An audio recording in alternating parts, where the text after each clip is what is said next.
from a talent perspective, you made your analysis of the Michigan game. That was apparent. This is a whole different deal in regards to not the 15th most talented team in the country, the first or second most talented team in the country. So we have two teams that, from a talent standpoint, it's a toss-up. It's all about psychology. So how do you read into the psychology? I try not to, but of course it's part of it. So you got to try to take your guess at what's going through the minds of these players.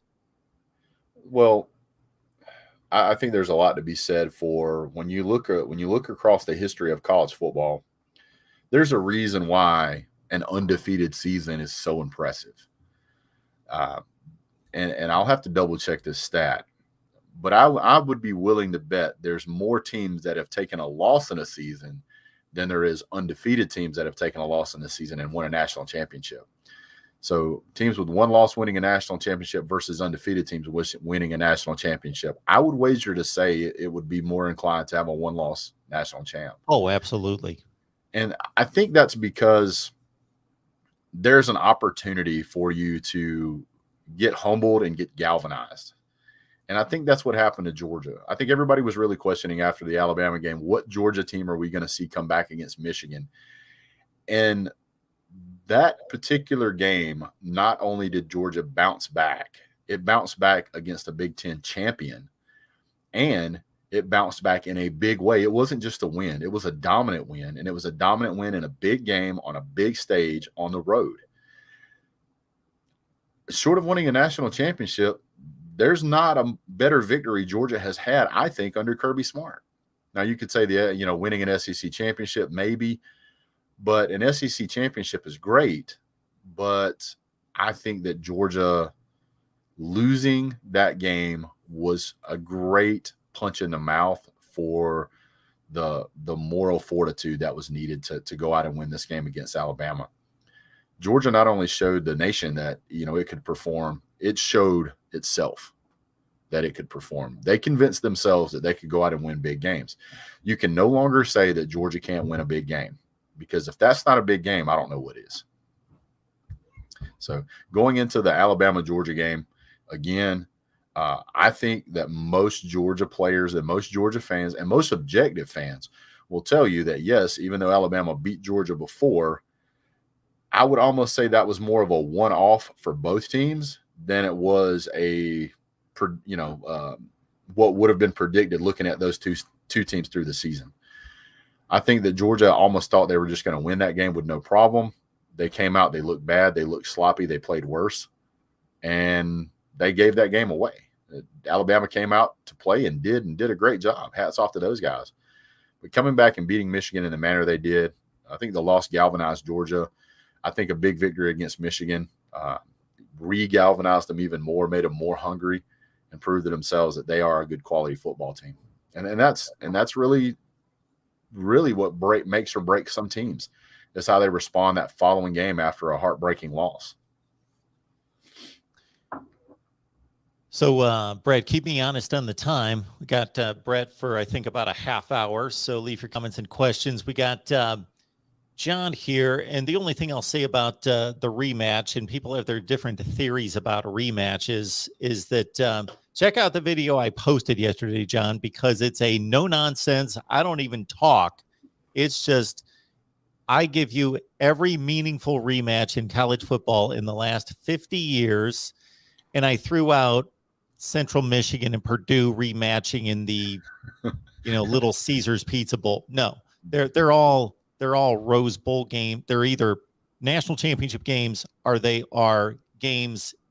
And I would have even questioned maybe some major bowl games now because of the opt-out situation. But we're talking about 20 years ago, nobody opted out, and a Rose Bowl game or an Orange Bowl game, et cetera. Anyway, you will see they're all top 5 matchups. And throughout the last 50 years, there's 40 of them. And you may or may not be surprised by the results. And I don't think it really even proves anything. It's just, I don't think it proves one way or the other that, the team that won the first game is better, so they're just going to win the next game, or proves that, well, it's tough to beat a team twice, so that's never going to happen. You're always going to split. It doesn't prove either one. because every situation is different. So, Brett, I'll let you take it from here, but I definitely want to get your thoughts about different matchups that intrigue you. I think one is that we have to approach the topic of having two SEC teams in a national championship. We have to talk about that. Okay. And I think that in and of itself shows you that both of these teams are extremely high quality. I don't, and you might, but I don't know right off the top of my hand, is there, since the college football playoff era, has there been two teams in the same conference besides Georgia and Alabama that have played in the championship? No. So just twice in the entire history of the college football playoff have you had two teams in the same conference play each other. That should show you that there's quite a bit of a talent level, and that's because both of those teams can consistently perform. When you have that kind of talent and they play each other, back to back in the same season, it's hard to say this team's definitely going to win or that team's definitely going to win, because you've got two really good football teams. If we take a little bit of look at other sports, even football and pro, you play the same team twice every season. And it's not uncommon to split those games. It's not uncommon at all. And that means even bad teams can beat really good teams. They play them a second time or even the first time. So it's not a surprise to see if one team wins or loses a second go around. So that the ideology that, they beat them the first time, they'll beat them again, that doesn't pan out. If you take a look at baseball is the epitome of proving this to be wrong. That's why that's why the World Series has 7 games. I think it's only happened a handful of times that any team has ever swept the World Series. And baseball's been around for how many years? Sure. So the thing I'll say to that, Brett, is that to further your point about the playoff, let's even take it through the BCS era. So we've had a national championship game since 1998. So we've had 23 of them. The SEC's only had the one other, in addition to Georgia, Alabama, which was not a repeat, but it was 2 SEC teams in the championship game. Alabama, LSU were playing a rematch in 2011. Alabama won the championship after LSU won the regular season game. Other than that, no two teams have rematched in the BCS or been from the same conference even since 1998. My only thought about the baseball analogy would be that I'll say that I think your analogy works better using the NBA, because in baseball, the pitcher determines a lot. So you got a different starting pitcher each night and they control the game. But in the NBA, we see it all the time. Look at the NBA finals. You'll see two teams that for any rational person that doesn't understand sports, they're a rational person, they would think, you got the same two teams. They just played last night, same players, same coaches. You should have the same result. And one night, one team will win by 12, and the next night they lose by 15. Like, yep. What happened?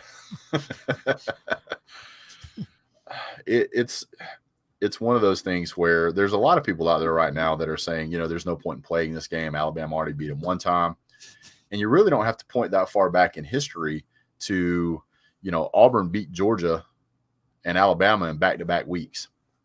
And then Georgia lost to Auburn initially, and then Georgia goes to the SEC championship and absolutely demolishes Auburn.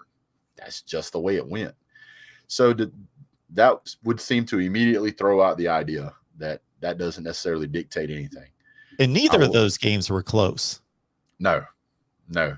Georgia got beat pretty bad by Auburn, and then the flip side of the coin, Georgia beat Auburn pretty bad the second go around. It would almost seem to suggest that you almost don't want to play a team a second time in the SEC. And I don't know the stat specifically. I'd have to check it, but I think it's a little more one-sided in the SEC that if you play a team a second go around, that you would tend to lose if you won the first one. But I'd have to check. So a lot of the results that I went to, so I went through major bowl games, but I also did conference championship games, because obviously there's a huge incentive there. It's again, not just some third tier bowl game that you can't really gauge the results. There were 7, I'd have to dig up again, inconclusive. I think there was 7 SEC championship games that were rematches, and it was a 3-4 split. Like, Yeah. 3 were a sweep, 4 were a split. It doesn't show you anything. So Who knows? Yeah. So basically what we're saying is that stat doesn't, that ideology doesn't tell us anything. It's a coin flip either way. So for me, I would much rather play the Alabama team that we're seeing now than some of the Alabama teams we have seen in the past.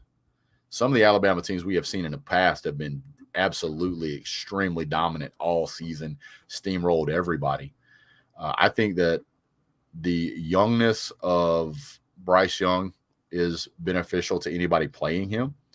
And if they have players out, if they have offensive linemen out, which looks to be the case, that plays into the benefit of Georgia. Now, I don't want any player to be hurt. I want both teams to play at full capacity. Unfortunately, that's just not the reality. So you have to play it the way it lies, like in golf. But if I was going to play an Alabama team, even if we lose, this would be the one I'd have to pick.